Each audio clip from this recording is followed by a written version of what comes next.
ఆనందమయీ చైతన్యమయీ సత్యమయీ పరమే ఓం నమో భగవతే శ్రీ అరవిందాయ. అందరికీ నమస్కారం. సింథసిస్ ఆఫ్ యోగాలో యోగా ఆఫ్ సెల్ఫ్ పర్ఫెక్షన్లో 3rd చాప్టర్లో ఉన్నాం. ఇంతవరకు 2 చాప్టర్స్ కంప్లీట్ చేశాము. First chapter the principle of integral yoga. అయితే ఇందులో ఎలా మన సాధన జరగాలి, 3 యోగాల ద్వారా, త్రివిధ మార్గం, త్రివిధ యోగాలు అంటే కర్మ జ్ఞాన భక్తి యోగాలు అనే ఆ త్రివిధ మార్గం ద్వారానే మన యోగం సాగాలి అని తెలుసుకున్నాం. అయితే ప్రారంభంలో ఏదో ఒక దానితో మొదలు పెడతాము, అంటే కర్మ మార్గం కానీ, జ్ఞాన మార్గం కానీ, భక్తి మార్గం కానీ. పోయే కొద్దీ 3 సమాంతరంగా వెళ్తాయి. కర్మ యోగం కానీ, జ్ఞాన యోగం కానీ, భక్తి యోగం కానీ. 3 ఇలా సమాంతరంగా వెళ్తూ ఈ 3 కలిసి ఒక చోట ఒక బిందువు దగ్గర కలుసుకుంటాయి. అంటే ఒక వైశాల్యత, ఒక వైడ్నెస్లోకి ప్రవేశించి ఒక బిందువు దగ్గర కలుసుకుంటాయి. ఆ బిందువు నుంచి మన యోగం అన్నది స్టార్ట్ అవుతుంది అన్నది తెలుసుకున్నాం. The principle of integral yoga first చాప్టర్లో. సెకండ్ చాప్టర్ మనకి the integral perfection. Integral perfection అంటే పరిపూర్ణత, పరిపూర్ణత, సమగ్ర పరిపూర్ణత. అయితే మరి పరిపూర్ణత అంటే ఇప్పుడు మనం ఇంట్లో పనులు చేసుకునేది పర్ఫెక్ట్గా చేయాలి అనుకుంటాం. ఏదైనా వంట చేయనివ్వండి, లేకపోతే ఆఫీస్ పని కానీ పర్ఫెక్ట్గా, అది ఒకటి. కానీ అది సరిపోతుందా? అది సరిపోదు. మన యోగానికి అది సరిపోదు. ఇంకా దాని తర్వాత మనం మతైక పరిపూర్ణత అంటారు. రిలీజియస్ సిద్ధాంతాలని, హిందూ మతం కానీ, ఇస్లామిజం కానీ, క్రిస్టియానిటీ కానీ, దాంట్లో ఉన్న పద్ధతులను కరెక్ట్గా మనం అనుసరిస్తూ పర్ఫెక్ట్గా ఉండటం. మరి అది సరిపోతుందా అంటే మన యోగానికి అది కూడా సరిపోదు. ఎథికల్ పర్ఫెక్షన్, మారల్ పర్ఫెక్షన్ అంటే నైతిక పరిపూర్ణత. ఈ నైతిక పరిపూర్ణత అంటే నైతిక విలువలను కరెక్ట్గా పాటిస్తూ మనము శ్రీరాముడు అంటాం కదా, ఆ రకంగా ఇది చేసుకుంటూ ఉండటం అనమాట. అయితే అది సరిపోతుందా అంటే అది కూడా సరిపోదు. ఇవన్నీ ఉండాల్సిందే, కానీ ఇది సరిపోదు. మరి మనకు కావలసిన పర్ఫెక్షన్ ఏంటి అంటే డివైన్ పర్ఫెక్షన్, దివ్య పరిపూర్ణత. మన స్వభావము, మానవ స్వభావము దివ్య స్వభావంలోకి పర్ఫెక్ట్ కావడం, దివ్య స్వభావంలోకి పరివర్తన చెందటం. ఇది మనము సెకండ్ చాప్టర్లో ద ఇంటెగ్రల్ పర్ఫెక్షన్లో తెలుసుకున్నాము. ఇప్పుడు ప్రస్తుతం మనము the psychology of self perfection అంటే ఈ ఆత్మ పరిపూర్ణత అంటున్నాం కదా, దీని యాక్చువల్గా సైకాలజీ ఏంటి, దీని శాస్త్రం ఏంటి, దీంట్లో ఉన్న సిద్ధాంతం తెలుసుకున్నాము. దాంట్లో ఇంటెగ్రల్ పర్ఫెక్షన్ అంటే ఏంటి అని తెలుసుకున్నాము. అంటే దీని సైకాలజీ అని, దాని లోపలికి వెళ్ళాలి మనం. అంటే దాంట్లో ఏమేమి మనం చేయగలిగే ఇంటర్నల్గా ఇంకా లోపలికి వెళ్ళటం అన్నది దీంట్లో ఈ చాప్టర్లో ఉంటుంది. 3rd chapter, this is the psychology of self perfection. Essentially then, this divine self-perfection is a conversion of the human into a likeness of and a fundamental oneness with the divine nature, a rapid shaping of the image of God in man and filling in of its ideal outlines. అంటే ఇప్పుడు divine self perfection అనుకున్నాం. దివ్య పరిపూర్ణత, మామూలు పరిపూర్ణతలు మనకు సరిపోవు, దివ్య పరిపూర్ణత కావాలి అంటున్నాం. ఈ దివ్య పరిపూర్ణత అంటే మన మానవ స్వభావాన్ని, హ్యూమన్ నేచర్ని దివ్య స్వభావానికి సమానంగా చేయటం. అంటే మనము దైవానికి సమానంగా కావాలి, మూలంలో దానితో ఏకం కావాలి. అది ఎలా జరుగుతుంది? మనలో ఆ దైవీ లక్షణాలను నెమ్మదిగా పెంపొందించుకుంటూ వస్తేనే జరుగుతుంది. అలా మనమే దైవం కావటం, భగవంతుని ప్రతిబింబం మనలో రూపం తీసుకోవాలి. మనలో భగవంతుడు ఉన్నాడు, ఇది మనం ఎప్పుడు చెప్పుకునేది. మనలో దైవం, ప్రతి మనిషిలో దైవం ఉన్నాడు అని. మనకు సావిత్రిలో we are Sons of God and must be even as he అంటారు శ్రీ అరవిందులు. మనము భగవంతుని బిడ్డలమని. మరి బిడ్డ తండ్రి వల్లే కావాలి కదా, తండ్రిలాగా కావాలి కదా. మనం మన తండ్రిలాగా కావాలంటే మనము దైవంలాగా కావాలి. అయితే ఈ దివ్య పరిపూర్ణత అనే ఆదర్శం యొక్క అవుట్లైన్స్ మనం చిత్రించాలి. అట్లీస్ట్ అవుట్లైన్స్ ఏంటి అన్నది చిత్రించాలి. దీన్ని సాదృశ్య ముక్తి అన్నారు దీన్ని. అలాగే మనిషిలా కనిపించటం అనే బంధం నుంచి ముక్తి చెంది దైవంలా కనిపించడం. మనం ఎప్పుడు మరి దైవంలాగా అవుతాము? ఎందుకు మనం దైవంలాగా ఉండలేకపోతున్నామంటే మనం బంధాల్లో ఉన్నాం. అన్ని బంధాలన్నీ మనకు మన ఆలోచనలు, మన చుట్టుపక్కల ఉన్న మనుషులతో, పరిస్థితులతో, అన్నిటితో, పరిసరాలతో అన్నిటితో బంధాలు. ఏది లేకుండా మనం ఉండలేము. ఆ బంధాల నుంచి ముందు విముక్తి చెందాలి. మరి దేవుడికి ఇవన్నీ ఉంటాయా? దైవానికి ఈ బంధాలేవి ఉండవు. కాబట్టి మనం కూడా వాటి నుంచి విముక్తి కావాలి. ప్రస్తుతం బంధాలతో అరిషడ్వర్గాల పట్టులో ఉన్న మనం వాటి నుంచి విముక్తి చెందాలి. ఇప్పుడు శ్రీకృష్ణుడు కానీ, పరమశివుడు కానీ, శ్రీ అరవిందులు కానీ, మదర్ కానీ వాళ్ళు బంధాల్లో లేరు. కాబట్టే వాళ్ళు విశ్వాతీతం అయినారు, కాబట్టే వాళ్ళు దేవుళ్ళు అయ్యారు. సో మనం కూడా వాళ్ళలాగా మనం కావాలనే లక్ష్యం పెట్టుకోవాలి. ఎప్పుడు కాగలం అది? ఎప్పుడైతే మనము బంధాలను తగ్గించుకుంటూ వస్తామో. దీన్ని దీన్ని సాదృశ్య అంటారు. ఇంకొకటి లేదంటే భగవద్గీతలో చెప్పిన సాధర్మ్య గతి, పరమాత్మతో, విశ్వంతో, మనలోని దైవంతో అస్తిత్వంలో ఒకటిగా అయ్యే ధర్మం. సాధర్మ్య అంటే ఇదేంటంటే పరమాత్మతో ఏకం కావటము అన్నది సాధర్మ్య. మనలోని దైవంతో, మనలో దైవం ఉన్నాడని చెప్పుకుంటున్నాం, కానీ మనలో దైవాన్ని మనం కనుక్కుంటున్నామా? కనుక్కోలేకపోతున్నాం. మనలోని దైవాన్ని కనుక్కోవాలి, ఆ దైవంతో ఏకం కావాలి. దీన్ని సాధర్మ్య గతి అంటారు. పరమాత్మతో, విశ్వంతో, మనలోని దైవంతో అస్తిత్వంలో ఒకటిగా అయ్యే ధర్మం ఏకతా భావన. ఈ ఏకతా భావన, వన్నెస్ అన్నది మనం అనుకుంటే వచ్చేది కాదు. ఇప్పుడు వన్నెస్ నాకు కావాలి, నేను ఏకత కావాలి అని అనుకుంటే వచ్చేది కాదు. దానికోసం ఏం కావాలి? మనలో పరివర్తన జరగాలి, మనం పరివర్తన చెందాలి. అప్పుడే మనలో ఈ వన్నెస్ అన్నది వస్తుంది. ఈ పర్ఫెక్షన్ మండేన్ పర్ఫెక్షన్ అయితే అది ఐహికానికి, బాహ్య జీవితానికి పరిమితం అవుతుంది. ఇప్పుడు అదే మండేన్, ఇందాక మనం చెప్పుకున్నట్టుగా మన నిత్య జీవితంలో పర్ఫెక్షన్ అంటే అది ఇంట్లో మనం చేసే ఇంటి వ్యవహారాలు కానీ, కుటుంబ బాధ్యతలు కానీ, ఇవన్నీ కూడా పర్ఫెక్ట్గా నిర్వర్తించటం అవుతుంది. అది మండేన్ అవుతుంది. అది నైతికము. అదే రిలీజియస్ పర్ఫెక్షన్ అంటే ఇందాక మనం చెప్పుకున్నట్టుగా మతైక సిద్ధాంతాలను కరెక్ట్గా తూచా తప్పకుండా పాటించడం. ఇవేవి కాకుండా మనకు కావాల్సింది ఏమంటే ప్రస్తుతం ఉన్న మన మానవ స్వభావము రకరకాల ఎలా ఉంది మన మానవ స్వభావము, హ్యూమన్ నేచర్ అన్నది రకరకాల సిద్ధాంతాలతో, అన్ని రకరకాలు ఉన్నాయి మన మనసులో. ఒక సిద్ధాంతం కాదు, ఇదంటాం, అదంటాం, ఇదంటాం. సో వీటన్నింటితో కలగలిపి గందరగోళంగా ఉంది. ఈ సంక్లిష్ట వ్యవహారాన్ని నిర్వహించటానికి తగినంత అవగాహన పెంచుకోవాలి. మరి ఇంత గందరగోళంగా ఉన్నదాన్ని మనం ఎలా సాల్వ్ చేయడము? దానికి పరిష్కారం దొరకాలంటే ఫస్ట్ అది అర్థం కావాలి కదా. ఎందుకు మనలో ఇంత సంక్లిష్టత ఉంది అన్నది అర్థం కావాలి. సో ఫస్ట్ ఆ అవగాహన మనలో పెంచుకోవాలి. అప్పుడే ఈ రూపాంతరీకరణ, ఏదైతే ఇప్పుడు పరివర్తన అంటున్నామో, ట్రాన్స్ఫర్మేషన్ అంటున్నామో, ఆ రూపాంతరీకరణ అంటే మన స్వభావము దివ్య స్వభావంలోకి పరివర్తన చెందటము అన్నది మనకు సాధ్యమవుతుంది. ఎప్పుడు సాధ్యమవుతుంది అంటే దీని గురించి మనం అవగాహన పెంచుకున్నప్పుడు. కాబట్టి మనం ఇక్కడంతా ఈ సైకాలజీలో అంతా శ్రీ అరవిందులు అదే చెప్తారు, దీని గురించిన అవగాహన. మనం అంటే ఎట్లా మనం పరివర్తన చెందాలి, ఏ భాగాలు మనలో పరివర్తన చెందాలి, మెంటల్ బీయింగ్ ఇలాగా ఈ మన స్పిరిట్ని ఎలా డెవలప్ చేసుకోవాలి, ఇవన్నీ కూడా వరుసగా వస్తాయి అన్నమాట. సో ఆలోచించే మనిషిగా మాత్రమే ఉన్న ఈ మర్త్య పదార్థాన్ని మర్త్యత నుంచి అమర్త్యతను విడిపించాలి. ప్రస్తుతం మనం ఎలా ఉన్నామంటే ఆలోచించే మనిషిలాగానే ఉన్నాం. అంటే మర్త్యత నుంచి, ఈ మర్త్యత ఎక్కడ ఉంది అని అంటే మర్త్యత ఉంది మనలో, ఈ అమర్త్యత అన్నది ఈ మర్త్యతలో ఇరుక్కొని పోయింది, చిక్కుకొని పోయింది. అమర్త్యత అంటే దైవీ లక్షణం, మర్త్యత అంటే మన మానవ లక్షణం. ఆ దైవీ లక్షణం అనేది మానవ లక్షణంలో ఇరుక్కొని పోయింది. ఆ దైవీ లక్షణాన్ని మానవ లక్షణం నుంచి విడిపించాలి. మనలో అమరత్వం ఉంది, కానీ మర్త్యతలో చిక్కుకొని ఉంది. ఇప్పుడు మరి మనిషి ఎలా ఉన్నాడు అంటే మెంటలైజ్డ్ వైటల్ యానిమల్లా ఉన్నాడు. ఇప్పుడు యానిమల్ ఉంది, యానిమల్కి వైటలే ఉంటుంది, మనసు ఉండదు కదా యానిమల్కి. కానీ మనకు మెంటల్ ఉంది, కానీ మెంటలైజ్డ్ వైటల్ యానిమల్ మనది అంతే. ఆ వైటల్ ఉంది, యానిమల్ కన్నా మనలో ఎక్కువగా ఉన్నది, ఎక్స్ట్రా ఉన్నది ఏమంటే ఒక మనసు ఎక్స్ట్రా ఉన్నదనమాట. అంటే వికసించుకున్న మనసుతో ఉన్నాం మనం అంతే.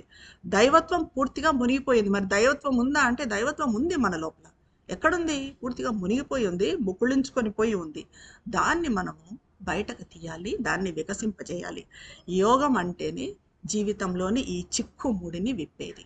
యోగం అంటేనే అది అంటే మనలోని దివ్యత్వాన్ని, మనలో ముకుళించుకొని పోయి ఉన్న దివ్యత్వాన్ని, మర్త్యతలో చిక్కుకొని పోయి ఉన్న అమర్త్యతను బయటికి తీసుకొని రావటమే యోగం. First of all we have to know the central secret of the psychological complexity which creates the problem and all its difficulties. But an ordinary psychology which only takes mind and its phenomena at their surface values will be of no help to us. It will not give us the least guidance in this line of self exploration and self conversion. మరి మన మనస్తత్వము ఇప్పుడు సంక్లిష్టంగా ఉంది అని చెప్పుకుంటున్నాం. ఎందుకు ఇంత కాంప్లెక్స్గా ఉంది అన్నది మనకు మామూలు సైకాలజీలో, ఈ బయట సైకాలజీస్ అన్ని మనస్తత్వ శాస్త్రాలు అని చెప్తాం కదా, వాటిలో చూస్తే చాలా మటుకు మనసును దాని ఉపరితల విలువలతో తీసుకోవడం జరిగింది. ఈ సైకాలజీలంతా కూడా బాహ్యంలో జరిగే విలువలతో చాలా మటుకు చదువుతుంటాం మనం. పర్సనాలిటీ డెవలప్మెంట్లు అనేసి, ఈ సైకాలజీ అనేసి చదువుతూ ఉంటాం. ఇవంతా కూడా ఊరికే ఉపరితల విలువలతో తీసుకోవడం జరిగింది.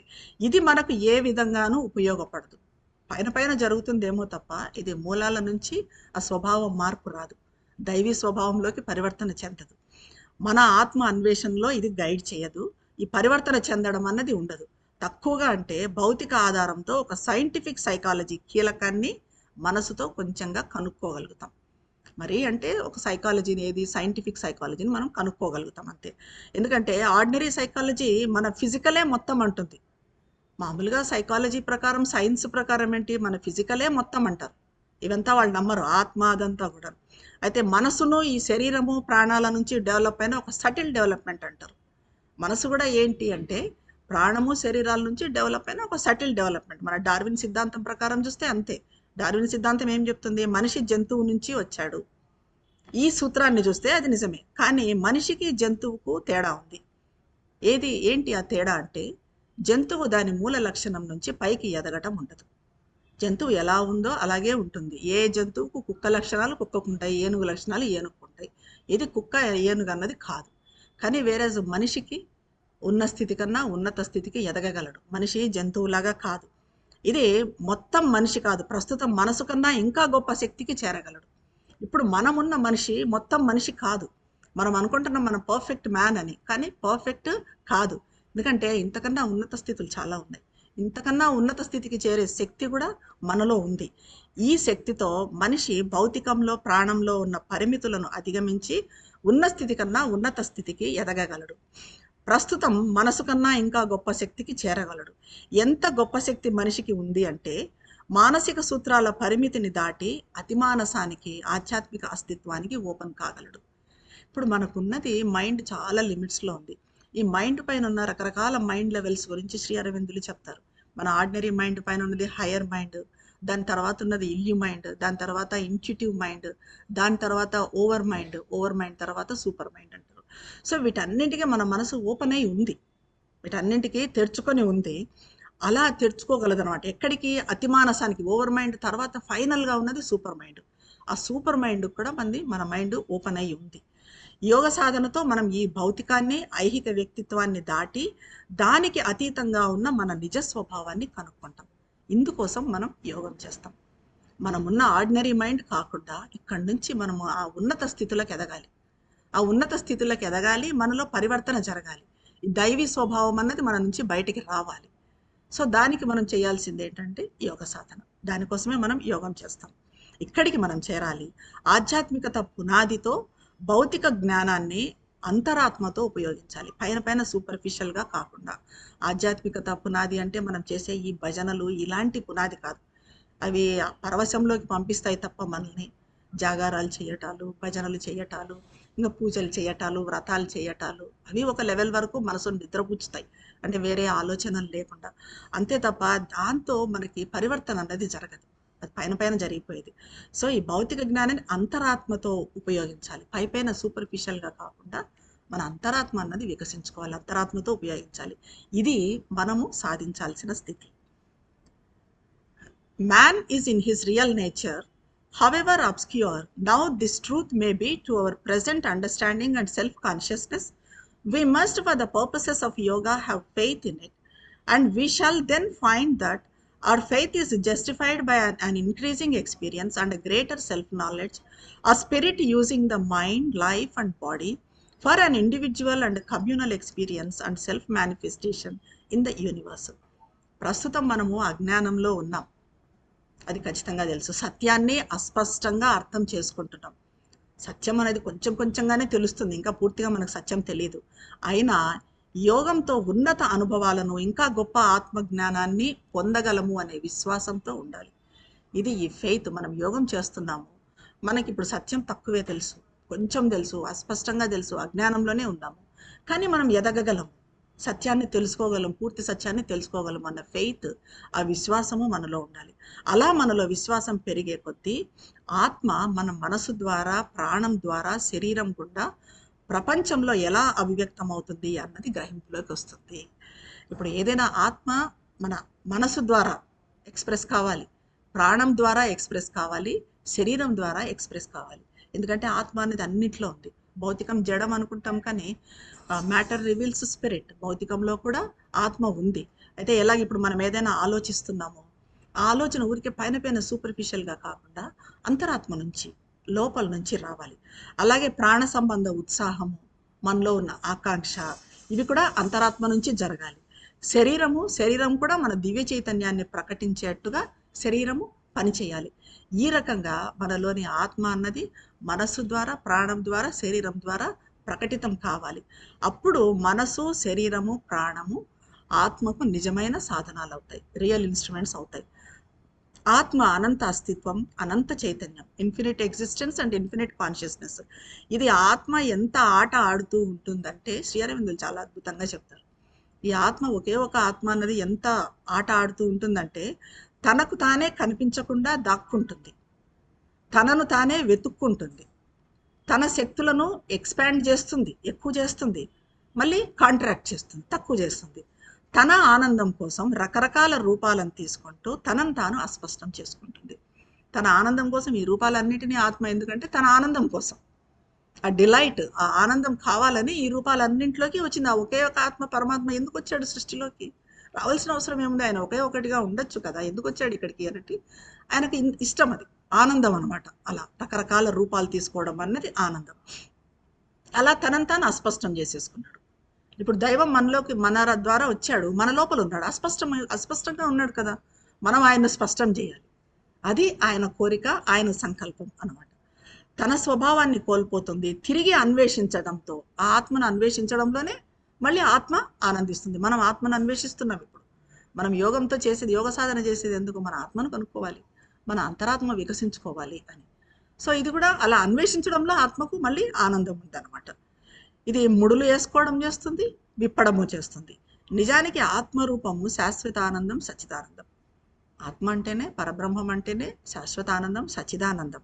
మనలో ఉన్న ఈ సచిదానందాన్ని కనుక్కోవడం. మరి మనలో ఉన్నది ఆత్మ కదా, అంటే ఆ సచిదానందం ఎక్కడో లేదు, ఎక్కడో పైన లేదు, మనలోనే ఉంది.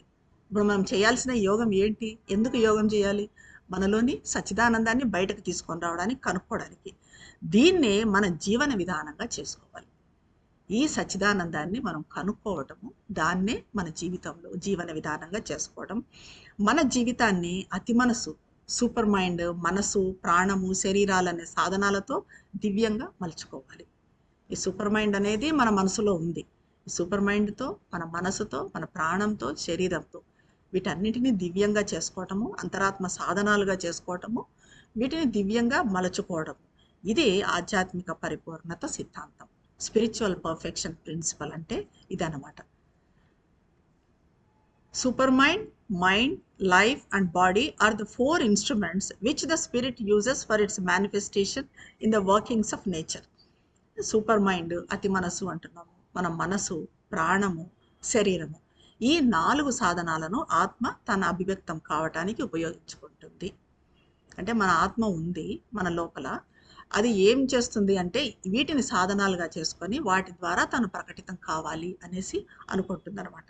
సూపర్ మైండ్, అతి మనసు స్వీయ ప్రకాశిత జ్ఞానంగా, సంకల్పంగా, జ్ఞానంగా, సౌందర్యారాధన శక్తిగా పనిచేసే ఆధ్యాత్మిక చైతన్యం. ఈ సూపర్ మైండ్ అనేది ఆధ్యాత్మిక చైతన్యం.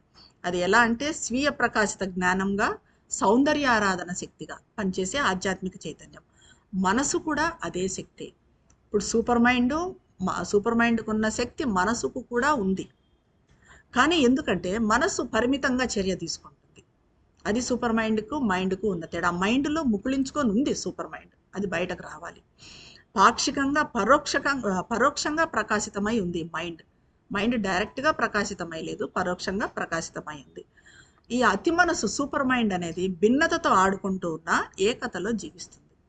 డివిజన్తో ఆడుకుంటూ ఉంటుంది సూపర్ మైండ్, కానీ జీవించడం మాత్రం వన్నెస్లో, ఏకతలోనే జీవిస్తుంది.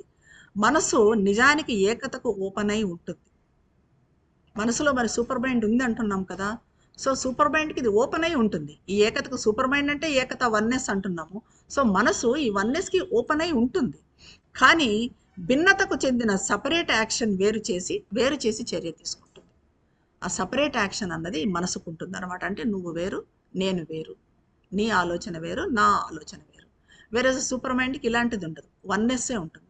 నువ్వు, నేను, ఆ పైన బయట చెట్టు, ఇంకో జంతువు, ఇంకొకరు, అంతా వన్నెస్ అనమాట. అంతా ఒకరే అనేది.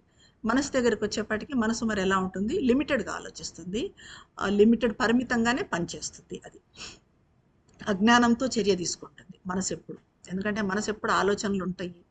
ఈ ఆలోచన ఎప్పుడు అజ్ఞానంతోనే ఉంటాయి. మన ఆలోచనలు, మనసు ఎప్పుడు ఆలోచనల చుట్టూ తిరుగుతూ ఉంటుంది. సో ఏదైతే ఆలోచన చేస్తామో దాంతోనే చర్య తీసుకుంటాం. మన ఆలోచన, మన సంకల్పము అజ్ఞానంలో ఉన్నప్పుడు మనం తీసుకునే చర్య కూడా అజ్ఞానంతోనే ఉంటుంది.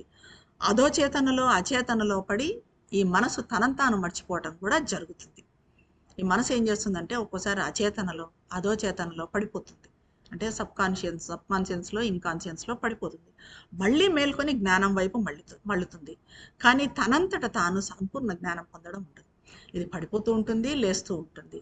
కానీ తనంతట తానే సంపూర్ణ జ్ఞానం పొందడం అనేది ఆ శక్తి మనసుకు లేదు. అయితే అతి మనసు పదార్థ అచేతనలో దాక్కుని ఉన్న, మరి అతి మనసు కూడా ఉందని చెప్తా. అతి మనసు అన్నిట్లో ఉందని చెప్తున్నాం. ఎక్కడి నుంచి? పదార్థం నుంచి, ప్రాణం నుంచి, మనసు నుంచి, అన్నింటిలో అతి మనసు ఉంది. అతి మనసు నెమ్మదిగా వికసించుకుంటూనే స్టెప్ వైజ్ అతి మనసు వరకు, సూపర్ మైండ్ వరకు వెళ్తుంది. అయితే ఈ అతి మనసు పరిపూర్ణ జ్ఞానంతో, ఎక్కడున్నా పరిపూర్ణ జ్ఞానంతోనే పనిచేస్తుంది. పదార్థంలో ఉన్నా కూడా, పదార్థం జడం అంటున్నాం, అజ్ఞానం అంటున్నాం, కానీ సూపర్ మైండ్ అందులో ఉంది కదా, అది పరిపూర్ణ జ్ఞానంతోనే పనిచేస్తుంది. మనకెందుకు మరి ఇప్పుడు పని చేయటం లేదు అలా అంటే, మనం ఇంకా దానికి ఓపెన్ కావటం లేదు. ఆ సూపర్ మైండ్ మనం పట్టుకోవడం లేదు. పట్టుకున్నప్పుడు మన పదార్థం కూడా, మన శరీరం కూడా సూపర్ మైండ్ లాగానే పనిచేస్తుంది అనమాట. ఎందుకంటే అది ఆత్మశక్తి ప్రత్యేక చర్యను నిర్వహిస్తుంది సూపర్ మైండ్ అన్నది. Life is an energy of spirit subordinated to action of mind and body, which fulfills itself through mentality and physicality and acts as a link between them. It has its own characteristic operation, but nowhere works independently of mind and body. మనసుకు, శరీరానికి లోబడి పనిచేసే ఆత్మశక్తి ప్రాణం. ప్రాణం అనేది ఎప్పుడు మనసుకు, శరీరానికి లోబడి పనిచేస్తుంది. మీకు ఇది క్లియర్గా ఉండాలి. మనసు, ప్రాణము, శరీరము ఇవి ఉన్నాయి. ఇవి ఈ మనసుకు, శరీరానికి లోబడి పనిచేస్తుంది ప్రాణం. ప్రాణం ఇప్పుడు ఎలా అంటే శరీరం ద్వారా అది తనంతాను సఫలం చేసుకుంటుంది. ఆ రెండింటి మధ్య ఒక బంధంలాగా పనిచేస్తుంది ప్రాణం. పైనున్న మనసుకు, కిందున్న పదార్థానికి, శరీరానికి మధ్యన ఒక బంధంలాగా పనిచేస్తుంది. దాని స్వంత గుణం దానికి ఉంటుంది. కానీ మనసును, శరీరాన్ని కాదని ప్రాణం ఎప్పుడు సొంతంగా ఏ పని చేయలేదు. మనసుకు, పైనున్న మనసుకు, కిందున్న శరీరానికి బంధంగా ఉంటుంది. ఆ రెండింటిని కాదని ఏ పని చేయదు. ఉదాహరణకి మనకి ఇప్పుడు ఒక కోరిక కలిగింది, ఏదన్నా కొనాలి అనిపించింది, ఒక కారు కానీ, ఇల్లు కానీ, ఇలా. ఆ కోరిక మనకి ఎక్కడి నుంచి వచ్చింది? కోరిక అనేది ఎప్పుడు ప్రాణం నుంచే వస్తుంది. ప్రాణభాగం నుంచి, వైటల్ నుంచి కోరిక వచ్చింది. అయితే దాన్ని తీర్చుకోవడం ఎలా అనేది ఆలోచన చేసేది ఏంటి? మనసు ఆలోచన చేస్తుంది. దాన్ని తీర్చుకోవాలి అంటే, తీర్చుకోవాలంటే పనిచేసేది ఏంటి? శరీరము పనిచేయాలి. సో ఈ రకంగా ప్రాణము, మనసు, శరీరం లేని ప్రాణం ఏమీ చేయలేదన్నమాట, ఏది తీర్చుకోలేదు.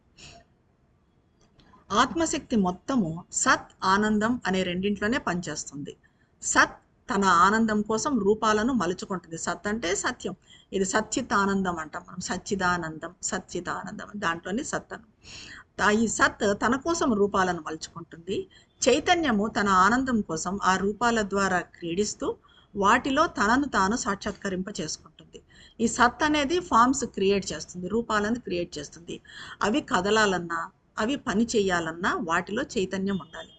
వాటిని కదిలిస్తూ, వాటిలో పని చేస్తూ ఈ చైతన్యం అనేది తనంతాను వాస్తవం చేసుకుంటుంది, తనంతాను ప్రకటించుకుంటుంది. ప్రస్తుతము మనలో ప్రాణంలోని ఆత్మశక్తి మనసుకు, పదార్థానికి మధ్యన పనిచేస్తుంది.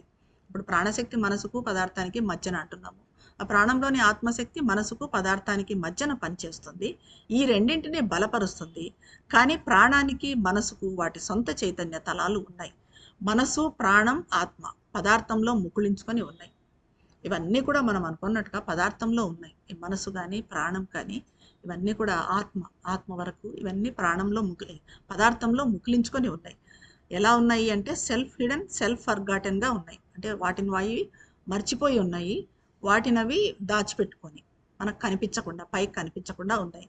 శరీరంలో ఈ హయ్యర్ ప్రిన్సిపల్కి చెందిన ఈ సీక్రెట్ పవర్స్ ఉన్నాయి. మనం శరీరం అంటే జడము అనుకుంటాం, పదార్థం అనుకుంటాం, కానీ ఈ సూపర్ మైండ్కి చెందిన ప్రిన్సిపల్స్ అన్నీ కూడా శరీరంలో ఉన్నాయి. ఈ శక్తులన్నీ భౌతికంలో కూడా ఇన్వాల్వ్ అయి ఉన్నాయి.